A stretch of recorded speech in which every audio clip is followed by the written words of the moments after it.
cat in the background. And it looked like the guy was sitting on the ground or kneeling or something. You couldn't see his legs, or perhaps maybe he was even rising from a grave there. I don't know. It does definitely look eerie. Now, many people have studied this photograph, and they say that there has been no tampering and it is, a legitimate photograph. Many psychics who have examined the photo also believe that it is more accurately someone from the 1920s or 30s. Now, to this day, the photo has yet to be successfully debunked despite countless recreations, and some are even conducted by the owner of the photo himself. The photo has even appeared on a recent episode of Ghost Lab. So, as you can imagine, a lot of people visit this area and this cemetery to try to get a glimpse of the ghostly cowboy. Now, if there's any other photos of this cowboy, I am not aware of them. Now, here is something really, really interesting. And it is a cemetery in Justice, Illinois. It's called Resurrection Cemetery. It's one of the largest cemeteries in the United States. It is over 540 acres, and it is shaped like a huge isosceles triangle, okay? It's got 152,000 graves, not counting the 5,300 crypts in the mausoleum. It's truly a huge burial ground. Area residents have nicknamed it the Resurrection Triangle due to all the strange events that have taken place here throughout the years. Now, Resurrection was consecrated in 1904 and opened officially in 1912. It is a Roman Catholic burial ground maintained and operated by the Catholic Archdiocese. Now, the cemetery was named in commemoration of the feast celebrating the resurrection of Jesus. Now, this cemetery is allegedly the home of Chicago's most famous ghost, Resurrection Mary. She is a ghost and is said to haunt the surrounding highway, cemetery, and the Willow Brook Ballroom. One monument, appropriately named Resurrection of Christ, is situated adjacent to the cemetery's chapel. The large gray tombstone figure is said to be a favorite place of Resurrection Mary. Reports describe Mary dancing at the foot of this monument on more than one occasion. Now, some believe that she is Mary Bregovy, and she was born April 7th, 1913, and she died in an automobile accident March 10th, 1934, by a hit-and-run driver. She was actually walking home from a date that night, and she's buried at Resurrection Cemetery in grave number 9819, section WM, near 79th Street. However, for those of you listening, don't try to attempt to find her grave because it is unmarked, and it is said to have been bulldozed just after World War II when the graveyard needed more space. So this evidently, before the cemetery began the perpetual care, some of the graves have been moved. Now, Mary has been seen at the cemetery and along the roadway hundreds of times since her death. She's even appeared solidly and has interacted with many people. She is frequently found hitchhiking along the road, and she asks for rides to the cemetery.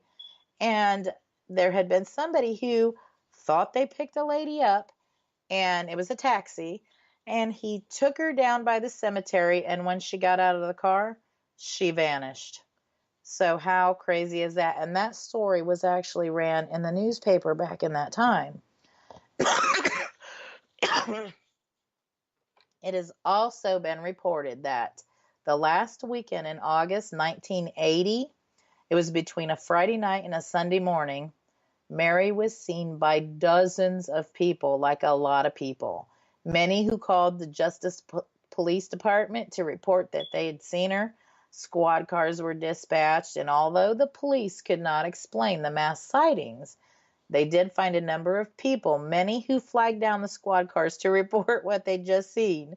So this haunting has been featured on Unsolved Mysteries, and there also are a few pictures of Mary floating around if you want to search the internet. This is a place I would actually like to go and visit just to see if I could get lucky enough to see Mary, because she's seen so oftenly. I think maybe I could get lucky there. This next cemetery is a little disturbing, and it's in Stall, Kansas. It's called the Stall Cemetery. And Stall is like a quiet little village. However, within the boundaries is a small cemetery and an old church foundation. That's all that's left. Now, originally, it was built in 1867, which is rumored to be the gateway to hell.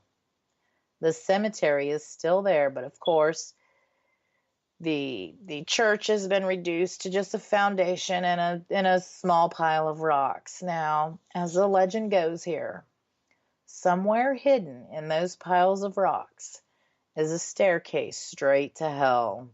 People say that the stairs are said to be sealed with magic, which can only be opened during the spring equinox.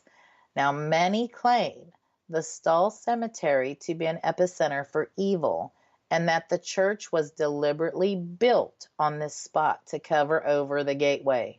Now, supposedly, after the church closed, it served as an undercover place for worship for witches and Satanists. Now, decades before that, it was rumored that there was trees on the church grounds and they were used to hang witches. There's one tree that is growing through a tombstone, and it is said to have been the main tree that was used for these evil hangings. Now, people who have visited this cemetery on Halloween night have reported very strange occurrences. Some claim to have lost time, and those who have been brave enough to spend the entire night on the grounds, they say they hear the sounds of people moving about, in the night, like people are walking around.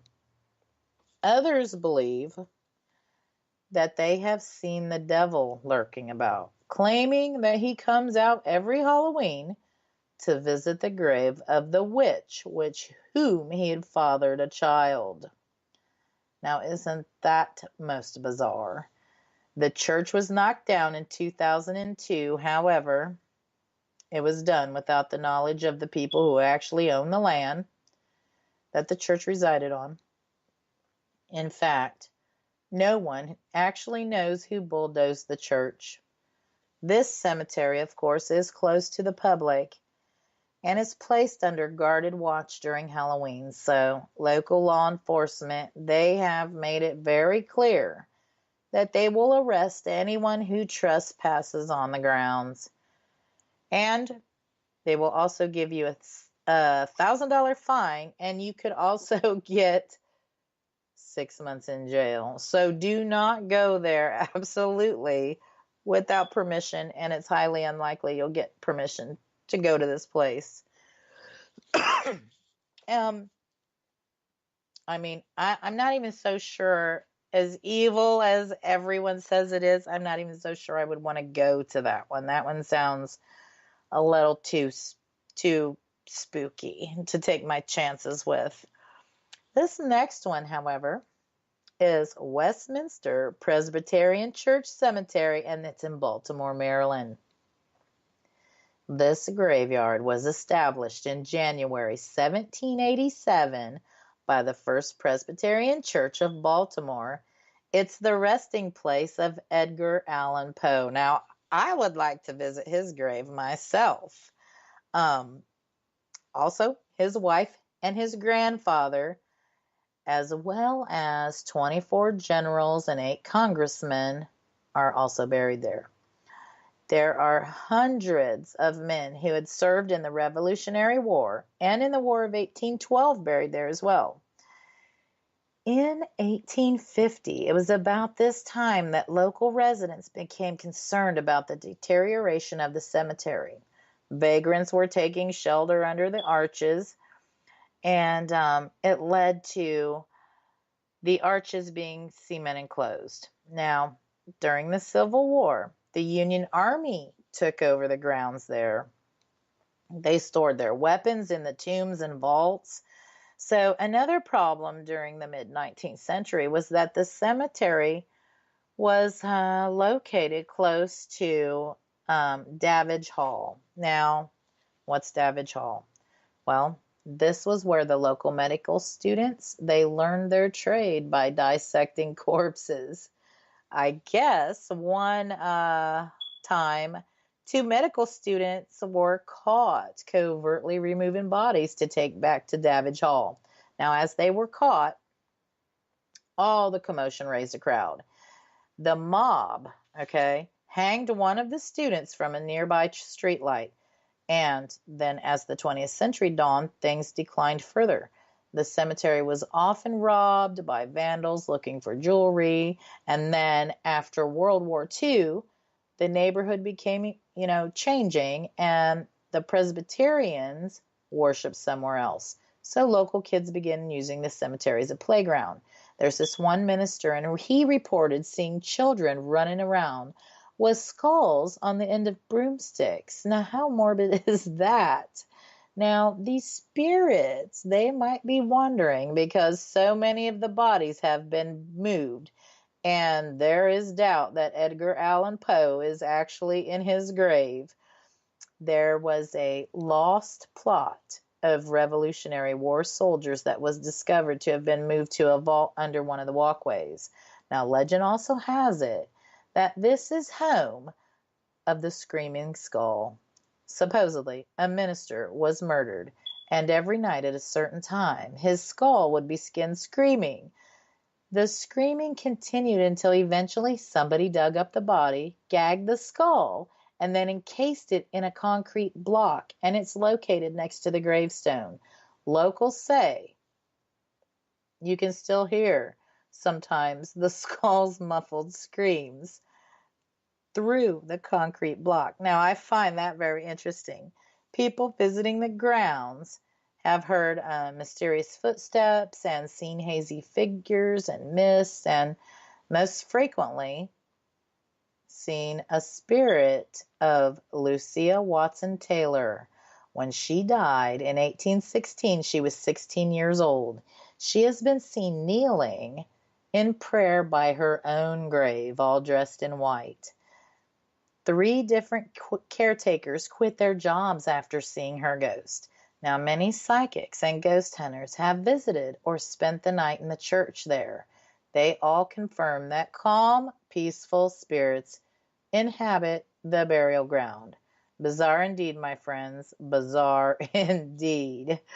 And with that, we will be back with more ghost talk after this short break. You are listening to Ghost Talk Radio on WBHM Digital Broadcasting out of Birmingham, Alabama.